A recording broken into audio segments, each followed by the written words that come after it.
Ya, shalom Sobat Kasih, selamat berjumpa kembali para sahabat layar kesaksian mengenai memanasnya Iran hingga saat ini. Muncul berbagai macam spekulasi, secara khususnya pemberitaan di Indonesia ini bahwa akankah keterlibatan Trump akan memicu perang dunia ketiga, dan ada juga pendapat mengatakan bahwa Amerika saat ini sedang ketar-ketir karena diancam oleh Iran. Namun faktanya kita akan melihat ke depannya, benarkah Amerika ketar-ketir dan seperti apa juga Indonesia mempersiapkan diri, dan apa dampaknya bagi Indonesia ini jika benar terjadi perang dunia ketiga. Saja kita semua untuk mendengarkan ulasan dari Ibu Koni dan teman-teman pengamat lainnya. Berikut video selengkapnya. Trump ini punya potensi menggerakkan perang dunia ketiga. Dan punya potensi untuk menggerakkan perang dunia ketiga. Ya. Itu yang kemudian menjadi kekhawatiran kita secara bersama-sama, dan Anda juga membaca hal itu, begitu Pak Reza ya? Perang dunia ketiga ini kan tidak terbayangkan ini. Saya sebagai ilmuwan ya hanya tak dapat ku bayangkan, takkan dapat ku gambarkan, takkan dapat ku lukiskan, hanya dapat ku doakan agar tidak terjadi. Bukan lirik. Nah, yang saya harapkan ini tidak terjadi makin besar kemana-mana, karena kalau sampai ke Indonesia atau ke area kita akan besar dan punya alasan sebenarnya untuk itu. Contohnya nih ya, biar cepat aja. Kenapa saya selalu berteriak hati-hati Papua, Sumatera, Kalimantan?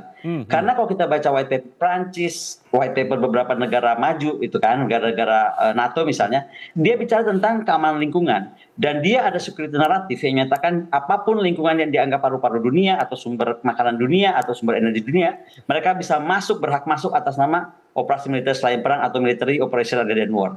Takutnya Trump ini diikuti yang lain. Itu yang kemudian harus menjadi perhatian juga, Bu Koni. Tapi apa yang kemudian ini kan kita Indonesia sebagai keanggotaan dari BRICS, apakah itu juga ini kita juga harus tetap waspada dengan adanya manuver Trump ini, selain juga tadi sebagai paru-paru dunia, apa yang kemudian harus kita antisipasi nih, Bu Koni? Nah, kalau dari keanggotaan BRICS, karena saya pendorong utama agar Indonesia masuk ke BRICS, of course menurut saya kita malah harusnya jadi bangga. Tapi kan kembali menjadi member itu bukan cuma kebanggaan, tetapi bagaimana kita harus bersiap-siap. Karena BRICS ini kalau kita lihat, dia itu, kebetulan saya kajiannya tentang itu ya sekarang di Saint Petersburg. Jadi saya tuh melihat dari awal bahayanya BRICS itu satu.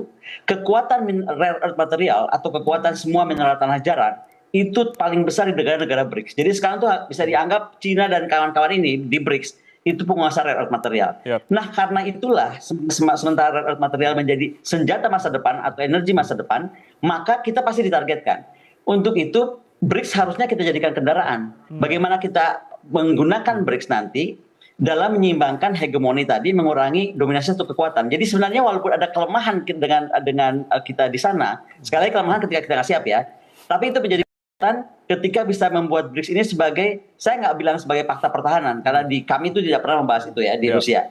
Tapi kami sudah bicara tentang bagaimana aliansi kekuatan bersama. Aliansi kekuatan bersama. Sehingga kita punya mekanisme ketika kendali akses itu diganggu dan punya kekuatan militer bersama sebagai penyangga struktural. Jadi bukan rem darurat macam NATO gitu, tapi bagaimana penyangga strukturalnya gitu. Baik, ini yang kemudian harus dipikirkan terkait dengan BRICS ke depan untuk aliansi kekuatan secara bersama tadi, apa yang kemudian Bu Koni pikirkan tadi. Saya sebelum ke Mas Sabar, saya minta... Terima kasih Bu Koni membuka mata saya bahwa ada ide besar namanya aliansi kekuatan bersama. Cuman aliansi ini... Izin saya boleh tambahkan nggak, Prof. Reza? Karena bukan cuma ide, bukan cuma ide. Begitu Venezuela kemarin diperlakukan seperti itu, esok harinya Rusia, Cina dan kawan-kawan BRICS countries itu latihan bersama militer Navy ya, terutama di Afrika, karena banyak kepentingan negara-negara ini di Afrika. Jadi bukan cuma hanya baru ide, tapi mereka sudah bergerak dalam 1 kali 24 jam melakukan exercise bersama. Ya, ini yang kemudian juga harus diperhatikan, karena memang adakah juga memungkinkan begitu perang ini juga melalui proksi negara-negara Amerika Latin mungkin juga, Prof. Reza? Itu yang kita khawatirkan kan, karena Trump ini punya kecenderungan mengobrak-abrik sistem dunia kan. Jadi untuk itu ya bagaimanapun kita harus waspada bahwa BRICS, Indonesia belum terlibat dalam latihan militer sedahsyat Cina dan Rusia kan. Tapi bagaimanapun juga kita harus waspada dong. Karena jangan sampai nanti seperti Bu Kony katakan tadi, ada pulau-pulau kita diincar oleh negara-negara besar tertentu kan. Sedangkan kita tidak memiliki kemampuan untuk mempertahankan itu. Contoh kasus terakhir adalah kasus di Sumatera kemarin kan. Betapa kita babak belur kan. Bencana Sumatera kemarin, Betul. maksudnya? Babak belur. Dan tentunya pihak luar juga menghitung pada saat bencana selevel itu, bagaimana TNI berkinerja dengan Polri dan juga dengan masyarakat umum. Mereka menghitung bahwa kalau dalam hal yang sama juga terjadi di pulau-pulau lain, itu secara psikologi, secara ekonomi Indonesia sudah kalah sebelum sinergi bertanding. antara militer dan juga sipil ini yang kemudian juga harus diperkuat lagi begitu ya? Harus diperkuat secara lagi. terus menerus. Ya. Oke, baik. Saya langsung ke Mas Abra. Mas Abra, kalau berbicara terkait dengan isu terkini, kan pemerintah Donald Trump resmi untuk menarik diri dari 66 organisasi 45 organisasi luar PBB, 31 di bawah PBB. Artinya Washington ini seolah-olah menjauh dari multilateral atau bergeser ke unilateral atau sekedar siklus politik semata? Ya, paling tidak pemerintah Indonesia juga harus bisa memitigasi, mengantisipasi kira-kira ketika itu terjadi, apa disrupsi yang akan kita rasakan dan bagaimana nanti alternatif kerjasama perdagangan maupun investasi dari negara-negara BRICS tadi. Langkah mitigasi apa yang kemudian Anda tawarkan? Ya ini kan, contohnya, Mas. Ya sebetulnya kan pilihan pemerintah untuk juga bergabung dalam keanggotaan BRICS. Ini kan ingin melakukan diversifikasi, ingin mengurangi risiko, tidak ingin terlalu bergantung dengan blok-blok kekuatan ekonomi region tertentu gitu.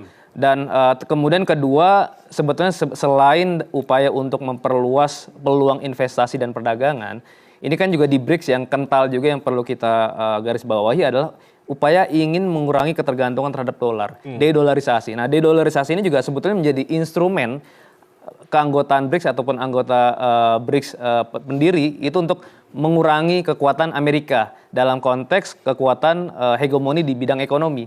Nah, Indonesia karena sudah berada di dalamnya tentu juga tidak bisa dihindari akan ada resiko dari tekanan dari Amerika juga terhadap upaya tadi bagaimana ke depan transaksi perdagangan ataupun investasi antara negara anggota BRICS ketika tidak lagi menggunakan dolar bisa melakukan bilateral swap ya atau local currency itu juga bisa berpengaruh dengan kemungkinan kebijakan akan dilakukan oleh pemerintahan Trump. Oke. Bu Kony menambahkan terkait tadi yang disampaikan oleh Mas Abra, ada pemerintahan Trump sendiri yang menarik 66 organisasi secara internasional ini, Bu Kony? Kalau saya mau tambahkan cuma satu, tadi sudah sampai kepada pembahasan Indonesia harus apa. Menarik dari pandangan, kalau saya bilang dari satu sisi ini menjadi presiden menarik karena berani dia memutuskan atas nama MAGA, kemudian dia memutuskan itu gitu. Dulu Indonesia pernah melakukan, ya kan? Bagaimana Presiden Soekarno keluar dari PBB. Tapi hanya satu, itu udah gempar dunia ini, dia keluar dari 66. Nah, tapi pertanyaannya kan sekarang, apakah perang ini akan terjadi atau tidak? Itu dulu, ya kan? Menurut saya tuh, kalaupun perang ini terjadi, kita tuh mesti lihat bahwa perang dunia ketiga ini sebenarnya tidak terelakkan. Kalau pola-pola seperti ini terus dinormalisasi. Jadi yang memicu perang dunia ketiga sebenarnya bukan Amerika atau bukan satu negara, tapi kita kehilangan dunia ini, kehilangan batas bersama. Kita jadi permisif. Gitu. Sehingga kekuatan itu harus kekuatan yang besar. Tadi saya kami sudah sebutkan BRICS gitu. Nah, tapi satu yang kita lupa, Indonesia itu punya kekuatan besar yang sangat lama dilupakan dan pasti kalau saya sebut ini Pak Teguh Reza senang sekali. Apa, Prof? Yaitu posisi kita sebagai non-alignment. Non-alignment nation itu adalah justru kunci warisan yang utama. Saya tuh termasuk yang beruntung dilibatkan oleh Megawati Institute dengan Sorbonne University dan IPDN. Menarik ya, IPDN loh. Bukan Kemhan. Itu kita bagaimana berbicara tentang mendorong kembali non-alignment 0.02. Dengan ini kita sebenarnya berharap negara-negara non-blok itu dapat menolak normalisasi perang dan mencegah logik untuk memilih kubu. Itu target kita. Nah, nanti Desember ini kita akan bertemu di Burkina Faso karena sekarang Burkina Faso jadi kekuatan hebat yang ditopang oleh Rusia dan Cina. Dan bagaimana sebenarnya mengedepankan kembali negara non-alignment movement sebagai penjaga norma utama. Tapi kalau kembali tadi menambahkan apa yang disampaikan Pak Abrar, Indonesia harus bagaimana? Karena saya melihat pengalaman saya di Rusia ya, ketahanan negara itu artinya bukan kebal terhadap tekanan, karena tekanan itu pasti ada. Tapi ketika kita harus mampu bertahan, mampu beradaptasi, mampu mempertahankan kendali keputusan strategis. Nah, apakah Indonesia sudah punya di lingkungan presiden itu the right man in the right place? Itu jadi penting. Kalau kami melihatnya di Kremlin, di lingkungan Presiden Putin, itu semuanya itu adalah the right man on the right place. Sehingga ketika ada kendali keputusan, itu keputusan strategis itu gampang sekali dibuat. Kenapa? Baik. Karena yang dilihat itu adalah versi kepentingan negara, Yap. bukan versi kepentingan individu ataupun kelompok. Kemudian yang kedua apa? Kita mesti punya kemampuan diversifikasi dan internalisasi sistem keuangan strategis. Karena yang akan diajar ekonomi, benar tuh tadi kita di awal udah bahas kan, ekonomi atau keuangan. Ini bagaimana kita harus mengurangi ketergantungan pada infrastruktur eksternal. Hari ini Rusia diterapkan terputus dari SWIFT dunia, besok pagi dia udah jalan dengan SWIFT sendiri. Indonesia bisa nggak? Baik. Saya sepakat dengan yang disampaikan tadi Pak Reza. Lihat bencana kemarin Sumatera. Ini sebenarnya bukan kami bawel tentang bencana Sumatera tidak tertangani dengan baik, tapi itu seperti serangan perang. Kemudian ternyata udah 40 hari kita nggak bisa ngapa-ngapain. Itu kan parah, itu baru Sumatera loh. Bagaimana kalau Indonesia? Yang ketiga, bagaimana kita harus berbicara tentang kedaulatan teknologi dan kedaulatan cyber. Yaitu bagaimana fungsi negara itu bisa punya kemampuan berkesinambungan. Karena kalau kita kuat di situ, kita punya kemampuan itu. Kemudian bagaimana kohesi internal dan stabilitas politik harus terjadi. Bagaimana fragmentasi antara masyarakat dan pemimpin. Jadi makanya kalau ada keluhan dari masyarakat harusnya didengarkan apa? Karena sebenarnya kita harus bersatu kan. Saya berharap tidak terjadi di Indonesia seperti di Venezuela. Venezuela dua suara terpecah. Satu setuju ya tangkap aja itu presiden, udah culik aja, kalau perlu culik selama-lamanya. Kan ada bahasa seperti itu. Itu kenapa dari rakyat yang kecewa. Nah, kalau terjadi kohesi internal dan stabilitas politik seperti di Rusia, nggak akan mungkin itu bisa terjadi. Jadi kalau Trump bilang Putin takut sama Amerika, bukan, dia nggak berani sama Putin. Sebenarnya itu yang terjadi karena tahu sangat masyarakat dan pemimpin di Rusia itu sangat dekat erat dan koordinasi strategis lintas sektor sangat baik. Ya, luar biasa. Itu yang kemudian harus diperhatikan juga apa yang kemudian disampaikan oleh Bu Kony. Yang kedua, saya pikir juga yang perlu betul-betul menjadi perhatian pemerintah, saya pikir meskipun ya kita kan harus juga membuat berbagai skenario. Ya, worst skenario ketika benar-benar terjadi perang dunia ketiga. Mungkin secara fisik kita tidak terlibat langsung dalam peperangan terbukanya, tetapi kan disrupsi yang dihasilkan ya terhadap disrupsi logistik ya, kemudian perdagangan, investasi itu harus betul-betul bisa diukur, dikalkulasi oleh pemerintah. Pemerintah juga jangan sampai menganggap enteng resiko ini. Resiko yang paling besar menurut saya justru di sektor pangan dan energi. Sekarang cadangan beras pemerintah itu 3,2 juta ton. Nah, pemerintah kan juga perlu melihat ketika nanti terjadi disrupsi, kita bagaimana masing-masing negara akan mencoba menjaga pasokan di dalam negeri, bukan hanya beras tapi komoditas pangan yang lain. Misalkan terigu kemudian kedelai. Kira-kira gimana nih kerentanan terhadap kebutuhan pangan kita? Begitupun energi lebih parah lagi. Misalnya terjadi perang di Iran. 200.000 barel minyak kita impor melalui Selat Hormuz. Ketika terjadi gangguan di Selat Hormuz, nah kebutuhan kita dalam jangka waktu singkat pasti akan terganggu. Sehingga nanti bukan tidak mungkin ya dengan cadangan BBM pemerintah sekitar 20-23 hari, itu juga akan ada resiko. Akan ada potensi inflasi yang besar di sektor pangan dan sektor energi. Jadi saya pikir pemerintah harus betul mengkalkulasi resiko-resiko yang mungkin timbul, baik secara langsung maupun tidak langsung, dan kira-kira antisipasinya harus melakukan apa? Misalnya tadi melakukan diversifikasi impor dari kawasan atau negara yang kira-kira potensi terdisrupsinya itu lebih minim. Kemudian kedua yang tentunya memperkuat stok cadangan di dalam negeri. Yang ketiga yang saya pikir jangka pendek adalah potensi untuk melakukan hedging, pembelian kontrak jangka panjang untuk impor komoditas pangan maupun energi, sehingga ketika nanti terjadi lonjakan harga pangan maupun energi, kita bisa lebih siap. Karena kita juga harus berkaca dari pengalaman tahun 2022 ketika pecah perang Rusia-Ukraina, harga minyak mentah waktu itu melonjak di atas $100 per barel. Dan di asumsi APBN waktu itu masih sekitar $78. Efeknya waktu itu adalah subsidi dan kompensasi energi kita terpaksa kita tambah dari 150 triliun menjadi 550 triliun. Waktu itu kondisi fiskal kita masih memungkinkan defisit lebih dari 3% terhadap GDP. Karena masih periode pemulihan pasca Covid.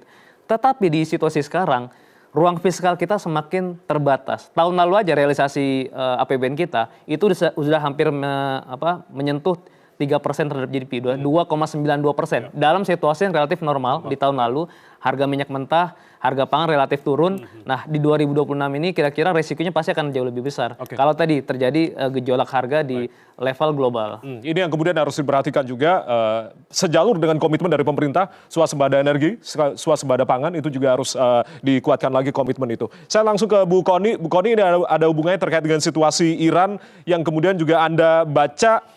apa yang kemudian Anda baca dari situasi yang saat ini terus berlangsung di Iran? Apakah ini juga kemudian diartikan sebagai regime change atau seperti apa, Bu Kony?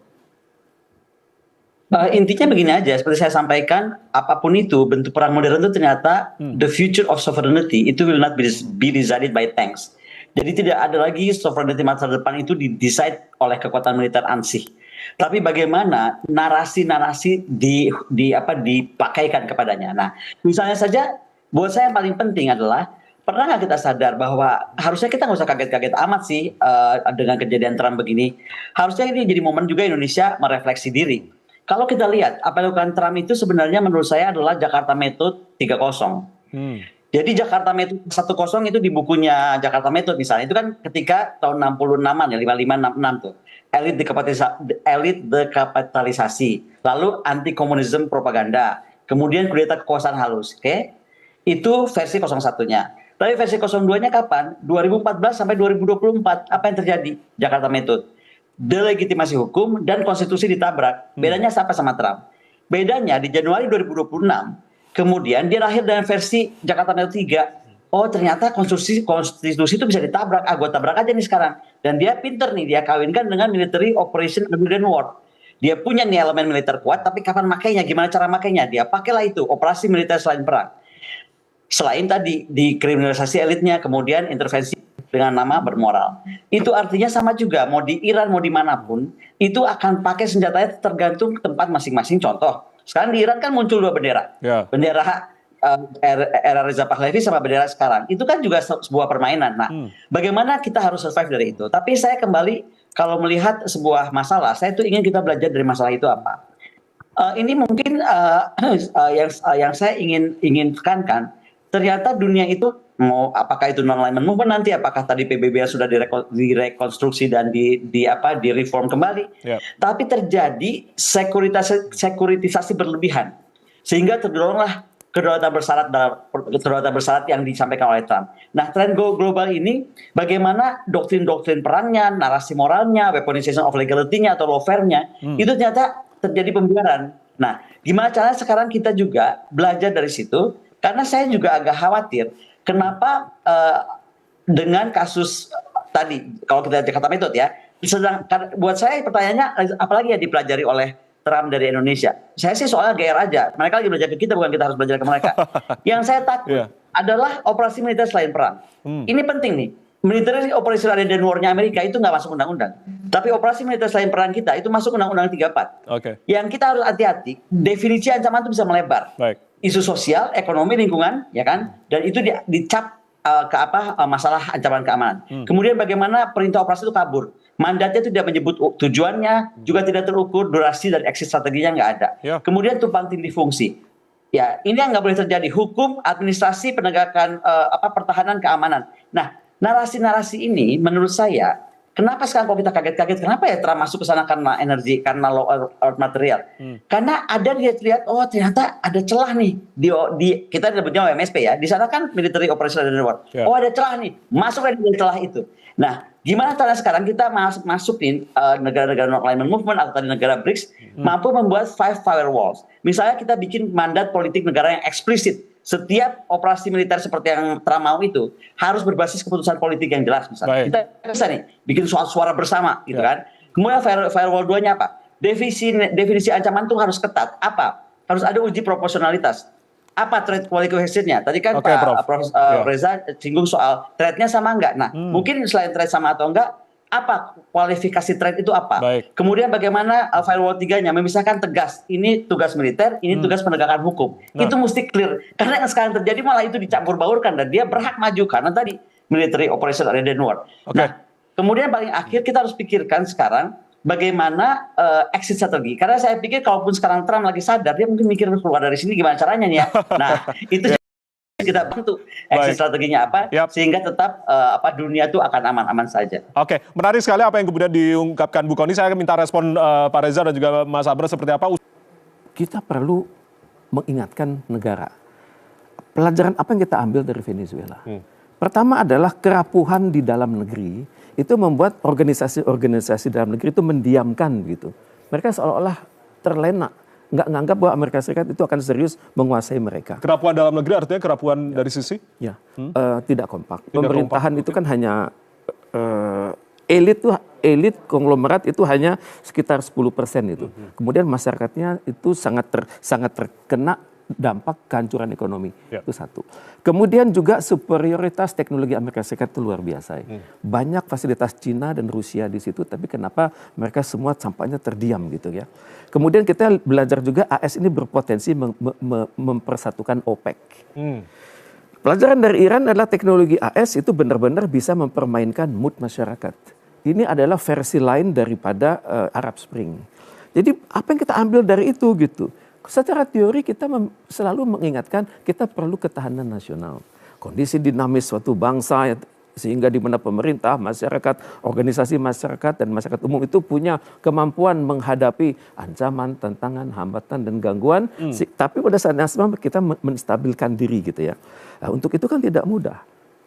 Antara lain tadi kita lihat dari pengalaman Rusia, Putin bagaimana menseleksi elitnya itu luar biasa. China menseleksi elitnya itu luar biasa, sehingga pengambilan keputusan bisa berlangsung dengan cepat. Selanjutnya kita juga harus berpikir pada saat yang kritis seperti ini, apakah ada keyakinan bahwa pemerintah dan masyarakat itu bersatu kan? Ini secara teori selalu kita kan bersatu. Tapi saat yang sama kita juga bertanya kepada negara kita akan mendirikan negara ini dengan tujuan melindungi segenap bangsa Indonesia dan tumpah darah. Berhasil belum? Berhasil nggak melindungi dari misalnya melindungi dari ancaman dari luar, misalnya illegal trading, illegal apalagi itu pencurian kekayaan alam, kemudian juga penggunaan teknologi untuk mengganggu masyarakat lewat berbagai ide-ide, misalnya judi online dan sebagainya. Kemudian memajukan kesejahteraan umum. Itu kan tujuan kita mendirikan ini kan, bagaimana tingkat Human Development Index kita begitu, naik atau enggak dibandingkan dengan ASEAN, kita kan masih belum naik ke atas kan, Human Development Index. Kemudian apa lagi, mencerdaskan kehidupan bangsa, mencerdaskan kehidupan bangsa kan juga indikatornya ada kan, dan untuk itu kan kita harus berpikir indikator kita adalah kemampuan kita mencapai tujuan nasional itu begitu. Dan kemudian pada saat yang sama masyarakat itu hendaknya bersatu dalam satu negara dan percaya gitu bahwa negara ini benar-benar menafkahi mereka. Caranya apa? Ya basic needs-nya tolong dipenuhi dong. Jangan sampai masyarakat kesulitan sekolah, kesulitan sembako, kemudian kesulitan lagi dalam infrastruktur, kesulitan lagi dalam kesehatan. Jadi inilah saat yang tepat bagi Indonesia untuk meredefinisi ketahanan nasionalnya. Pada saat yang sama juga kita melihat kan, untuk mempertahankan wawasan Nusantara ini kan nggak mudah kan. Ya terus terang kita harus berpikir teknologi. Kita harus mengawal Indonesia ini secara sebagai total. negara kepulauan yang sangat besar ini ya. Lewat suatu teknologi baru kan. Turki sudah punya tuh pesawat tanpa awak yang bisa bergerak 72 jam non-stop. Taruhlah di berbagai pulau-pulau Indonesia.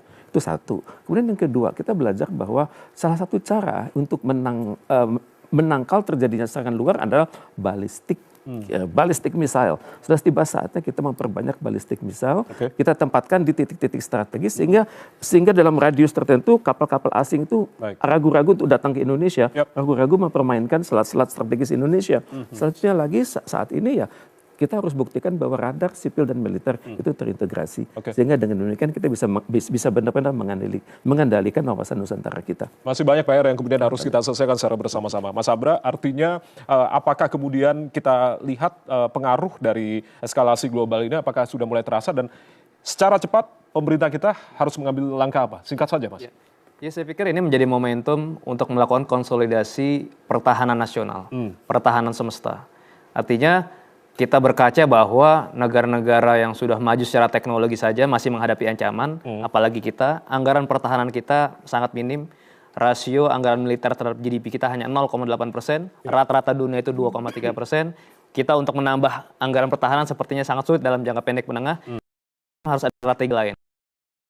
Konsep economic defense. Jadi memperkuat pertahanan tidak hanya melalui konteks pertahanan alutsista, tetapi juga dari sisi kekuatan ekonomi. Bagaimana menggerakkan sumber daya alam tadi untuk mendukung juga proses penguatan industri pertahanan kita, industrialisasi pertahanan. Jadi misalkan kita membangun industri untuk besi baja, karena kita punya mineral kritis yang sangat melimpah, kemudian untuk memproduksi alutsista tadi, galangan kapal dan sebagainya. Tentu juga dengan melakukan penguatan kerjasama dengan berbagai negara yang dianggap memang modern. Artinya apa? Artinya memang suatu negara tidak hanya bisa mengandalkan dari sisi kekayaan sumber daya alam, tetapi bagaimana sumber daya alam tadi harus bisa dioptimalisasi melalui hilirisasi di sektor pangan, energi, dan juga pertahanan. Dan yang terakhir saya pikir pangan dan energi ini jangan sampai dilupakan, karena ketika terjadi gangguan rantai pasok, disrupsi, perdagangan internasional nanti terdampak, masing-masing negara mencoba melihat atau menjaga kepentingan negaranya, maka kita tidak ada pilihan lain selain hanya mengandalkan kemampuan dari dalam sendiri. Makanya pemerintah dalam upaya melakukan swasembada pangan dan energi kemarin baru meresmikan kilang minyak juga. Itu juga sebagai upaya juga melakukan diversifikasi atau substitusi impor dan memperkuat ketahanan pangan dan energi dari dalam negeri. Oke, itu yang kemudian disampaikan oleh Mas Sabra. Bu Kony, artinya kedua narasumber di studio sepakat begitu perlu ketahanan nasional yang kemudian diperkuat, konsolidasi pertahanan nasional. Apa yang kemudian juga harusnya dilakukan secepat mungkin, Bu Kony, terkait eskalasi global? Kalau saya menyambung sebentar di Pak Teguh Reza ya, soal belajar dari Venezuela, hati-hati sama Wapres. Karena operasi itu berhasil karena Wapresnya berkhianat. Itu aja, paling penting. Karena nggak mungkin bisa tembus semua tanpa Wapres yang berkhianat. Rodriguez itu mengunjungi negara Timur Tengah dan bekerja sama dengan Amerika untuk menggulingkan operasi penggulingan presiden. Itu kalau belajar dari Venezuela.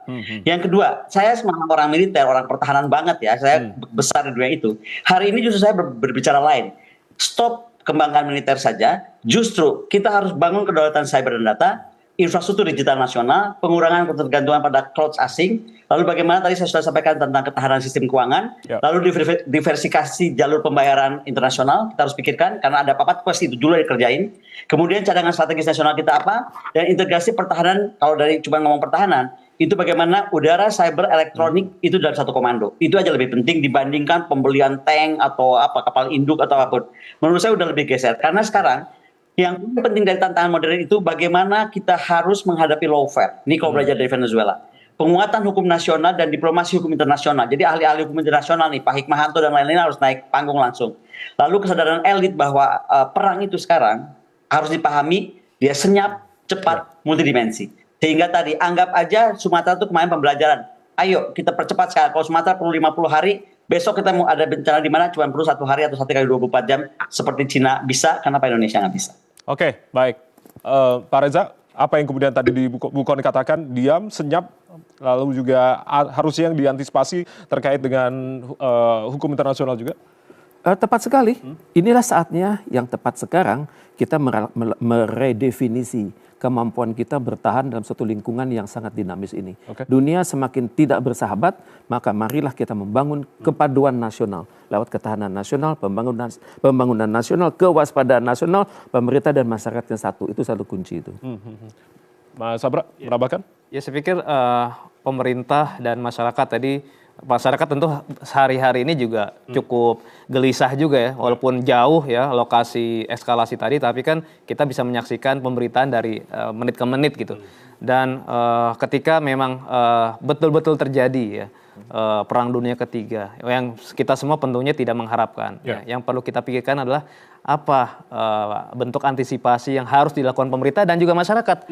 Pemerintah juga jangan meninakbobokan publik juga. Artinya kan juga masyarakat harus didewasakan juga. Karena di negara-negara Eropa misalnya masyarakatnya sudah diedukasi juga. Ketika nanti terjadi bencana ataupun terjadi kondisi peperangan, masyarakatnya harus bisa mandiri, ya harus bisa survive bagaimana caranya. Jadi memang harus ada literasi ataupun edukasinya juga dalam menghadapi situasi yang penuh ketidakpastian dan yang tadi banyak gangguan-gangguan dalam kebutuhan sehari-hari gitu, Mas. Oke, jadi gara-gara Trump ini semua heboh begitu, siapa yang bisa menghentikan kondisi politik di dalam negeri kah atau seperti apa, Pak Reza? Teorinya mengatakan foreign policy begins at home. Dalam negeri harus beres dulu, sehingga kita tidak bisa dengan mudah dipermainkan oleh pihak luar. Menuju pemilihan apalagi nih? Menuju? Pemilihan. Pemilihan? Oh, dia menuju pemilihan. Ya tentunya dia juga berpikir kalau saya bisa menang di luar maka kader-kader saya Demokrat juga bisa mengisi gubernuran di Amerika Serikat. Itu yang ada dalam benak dia. Oke, dari dalam negeri dulu artinya ya? Kita harus dari dalam negeri dulu. Apa gunanya kita berbicara tinggi-tinggi kalau dalam negeri kita tidak solid? Maka untuk itu basic needs masyarakat harus benar-benar dipenuhi. Pemerintahan stabil, jangan hanya bicara 2029, tapi bicara bagaimana sekarang begitu. Masyarakat yang harus bisa menghentikannya atau seperti apa? Atau siapa, Pak Reza? Ya masyarakat harus menjadi civil society yang berkualitas dong. Jangan hanya sekedar aktif pada masa pemilu atau pada masa pilpres. Tidak. Dari sekarang kita harus mendidik masyarakat agar kritis tapi juga sesuai dengan koridor ya. Karena jangan sampai nanti dipermainkan oleh kekuatan-kekuatan yang tidak senang bahwa Indonesia ini bergerak untuk maju secara evolusioner. Oke, jadi siapa yang bisa menghentikan Trump saat ini, Pak Reza? Menurut Anda? Konstitusi Amerika Serikat. Konstitusi Amerika Serikat. Ya, Bapak Ibu Sobat Kasih, kita semua telah menyimak sampai akhir video ini, dan secara pribadi saya melihat Amerika ini sebenarnya tidak takut sama sekali atas gertakan dari Iran. Namun berita di Indonesia ini yang sangat pro Iran, pro Palestina, pro Hamas tentu saja akan terus memojokkan Israel dan juga Amerika Serikat. Dan kalau mau melihat secara nyata, marilah kita mengikuti fakta yang akan terjadi ke depannya. Siapa yang sebenarnya ketakutan dan ketar-ketir jikalau terjadi perang dunia ketiga. Dan termasuk Indonesia ini sudah mulai was-was karena tidak menutup kemungkinan akan juga menjadi incaran dari Amerika kalau terlalu banyak berbicara. Namun faktanya sejak perang di Palestina, Israel dan juga di Iran, warga Indonesia ini dari hari ke hari sepertinya semua mendadak menjadi pengamat. Tapi berpendapat wajar-wajar saja, tetapi saya rasa jangan terlalu berlebihan dan terlalu memojokkan Israel dan juga Amerika Serikat. Dan kiranya video ini bermanfaat, dan tentu saja kita akan menantikan terus fakta dan perkembangan di Timur Tengah sana, terlebih perang yang terjadi di Iran saat ini, perang antar sesama rakyat Iran itu sendiri, dan sudah menelan korban jiwa ribuan orang. Namun tetap kita doakan yang terbaik. Kita mau menginginkan kedamaian dimanapun, di bangsa manapun. Demikian video ini, Tuhan Yesus memberkati dan sampai jumpa.